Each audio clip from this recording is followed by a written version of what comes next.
دوستو، یہ کہانی انمول اور اس کے ماں باپ کی ہے جو کہ ایک گاؤں میں رہتے ہیں۔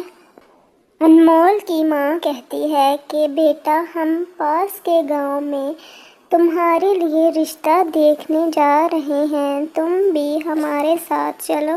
انمول کے دوست کا فون آتا ہے اور وہ کہتا ہے کہ مجھے تم سے ضروری کام ہے، اب بھی میرے پاس پہنچو۔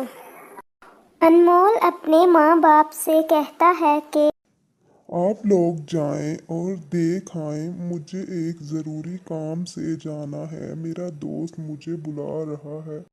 انمول کے ماں باپ لڑکی والوں کے گھر پہنچ جاتے ہیں۔ لڑکی کی ماں کہتی ہے کہ بہن جی، آپ کو آنے میں کوئی مشکل تو نہیں پیش آئی؟ نہیں بہن جی، ہم آرام سے آ گئے ہیں۔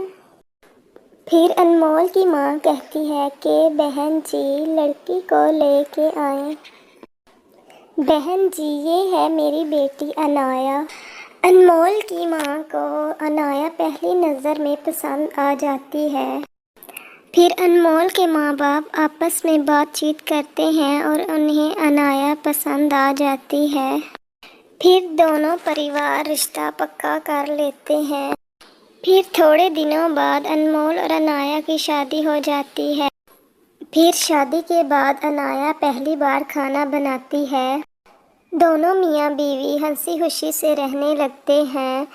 پھر اچانک ایک دن انمول کو شہر کام کے سلسلے میں جانا پڑتا ہے، تو انمول کہتا ہے کہ میں کچھ دنوں تک واپس آ جاؤں گا۔ پھر ایک دن انمول کی ماں کہتی ہے کہ بیٹا، اپنے مائکے سے تھوڑے سے پیسے لے آؤ، ہمیں ضرورت ہے، بعد میں واپس کر دیں گے۔ ٹھیک ہے ماں جی، میں جاتی ہوں۔ پھر عنایا اپنے گھر آتی ہے اور اپنے ماں باپ سے کہتی ہے کہ میرے سسرال والوں کو تھوڑے سے پیسوں کی ضرورت ہے، آپ انتظام کر دیں۔ بیٹا، ہم تمہیں پیسے کہاں سے دیں، ہم نے تمہاری شادی بھی قرض لے کر کی تھی۔ پھر عنایا رونے لگتی ہے اور وہاں سے چلی جاتی ہے۔ پھر اپنے گھر واپس آ جاتی ہے اور اپنے ساس سسر سے کہتی ہے کہ میرے ماں باپ نے پہلے ہی میری شادی قرض لے کر کی ہے، ان کے پاس پیسے نہیں ہیں۔ اور پھر عنایا کی ساس کہتی ہے کہ تم اب ہمارے کسی کام کی نہیں۔ پھر عنایا کا سسر پیچھے سے اس پر حملہ کر دیتا ہے۔ عنایا وہیں پر گر جاتی ہے اور مر جاتی ہے۔ پھر عنایا کے ساس سسر عنایا کی لاش جنگل میں پھینک آتے ہیں۔ دونوں میاں بیوی گھر واپس آ جاتے ہیں اور کہتے ہیں کہ انمول آئے گا تو کوئی بہانہ بنا لیں گے۔ پھر ایک دن دونوں میاں بیوی چائے پی رہے ہوتے ہیں۔ اچانک کمرے میں دھواں ہو جاتا ہے اور پھر وہاں پر ایک چڑیل آ جاتی ہے، جسے دیکھ کر دونوں میاں بیوی باری باری وہاں سے بھاگ جاتے ہیں اور گھر سے باہر آ جاتے ہیں۔ کہتے ہیں کہ یہ چڑیل ہمارے گھر میں کہاں سے آ گئی ہے۔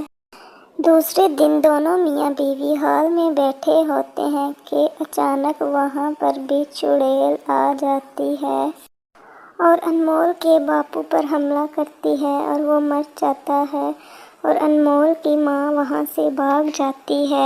پھر دوسرے دن انمول گھر واپس آتا ہے اور اپنی ماں کے پاس آتا ہے۔ ماں، باپو جی کو کیا ہوا تھا؟ بیٹا، کیا بتاؤں، ہمارے گھر میں ایک چڑیل آ گئی ہے، اسی نے تمہارے باپو جی کو مارا ہے۔ ماں، میں ایک تانترک بابا کو جانتا ہوں، میں انہیں کل لے کر آؤں گا۔ اور عنایا کہاں ہے؟ وہ نظر نہیں آ رہی۔ بیٹا، عنایا کو بھی اسی چڑیل نے غائب کیا ہے۔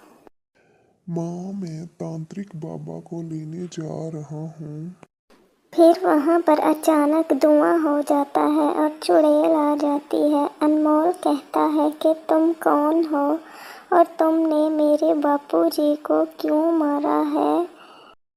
چڑیل انایا کے روپ میں آتی ہے اور انمول سے کہتی ہے کہ تمہارے ماں باپ نے پیسوں کے لالچ کی وجہ سے مجھے مارا ہے، جس طرح میں نے تمہارے باپو جی کو مارا ہے، اسی طرح اب میں تمہاری ماں کو بھی نہیں چھوڑوں گی، انہوں نے مجھے مارا ہے۔ پھر اچانک چڑیل کے ہاتھ میں چاقو آ جاتا ہے اور وہ انمول کی ماں پر حملہ کر دیتی ہے اور انمول کی ماں وہیں پر مر جاتی ہے۔ پھر چڑیل کہتی ہے کہ میرا بدلہ پورا ہو گیا ہے، اب میں یہاں سے ہمیشہ ہمیشہ کے لیے جا رہی ہوں، اب میں یہاں پر کبھی واپس نہیں آؤں گی۔